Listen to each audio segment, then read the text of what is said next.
And I know it's easy to sit here, obviously, and blame the Democrats because they are in charge of the House of Representatives, but we also cannot discount the role that Republicans are playing in all of this.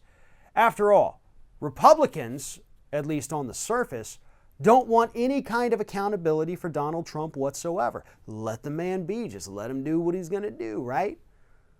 Well, actually, there are some Republicans who are starting to get annoyed by the fact that the president seems to think he and his cabinet and his officials are all above the law.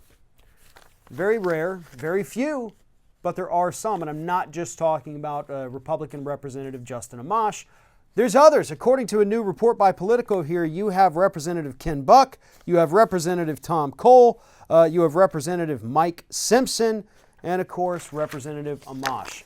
Those are 4 Republicans who, even though they may not be happy with the Democrats and their investigations into Donald Trump, they have also expressed their concern over the fact that the president refuses to comply with any of these investigations along with the other people from his office. So again, Ken Buck from Colorado, Tom Cole from Oklahoma, Mike Simpson from Idaho, and Justin Amash from Michigan are all Republican members of the House of Representatives who are starting to get fed up with the president.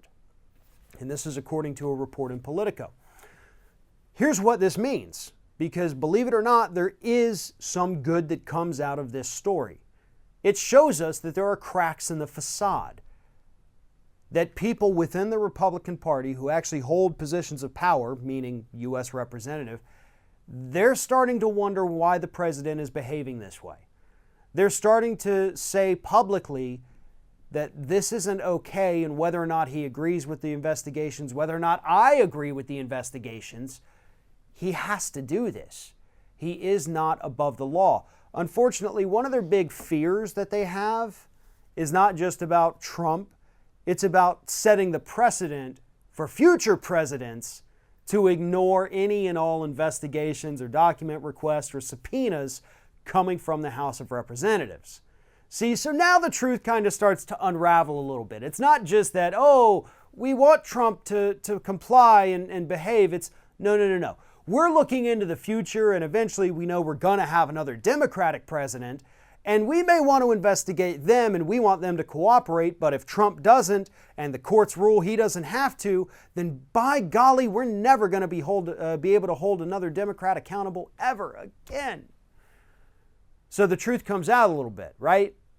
These Republicans aren't necessarily worried that Donald Trump is ruining the reputation of the presidency or that he's completely disregarding the law and acting like he is above it. No.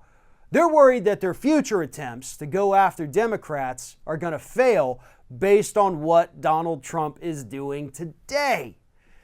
But I guess you got to take an ally wherever you can get them, right? Because if these Republicans are saying that Donald Trump needs to comply, we kind of have to say, okay, we agree with you. We don't agree with your long game here, but we need allies. Or do we? And that's another question we have to answer. Do we need these Republican allies with ulterior motives? Because we don't, actually. When you look at the numbers, the Democrats don't need any Republicans to join with them in the House of Representatives for impeachment. We already have the numbers. We can make it happen. The place we need allies is in the Senate, and that ain't ever going to happen. I mean, even Mitt Romney, who's wagging his finger at Donald Trump, telling him, oh, you're doing horrible things, he still admits freely that I don't think impeachment's the way to go. We're not going to do that.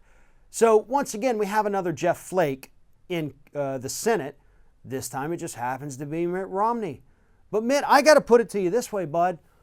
What if, it's a big if, what if you were to join in with Democrats and maybe get a couple of your other Republicans over to their side so you could vote to convict and remove from office in the Senate? And then suddenly, there might be room for a Republican challenger to Mike Pence in the 2020 primaries. That seems like the perfect opportunity for a guy like Mitt Romney to jump into the presidential race, right?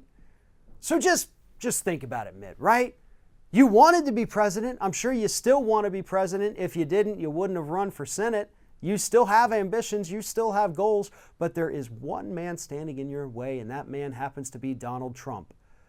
But you, if you get enough allies in the Senate, you could absolutely do something about that. Mike Pence is a pushover.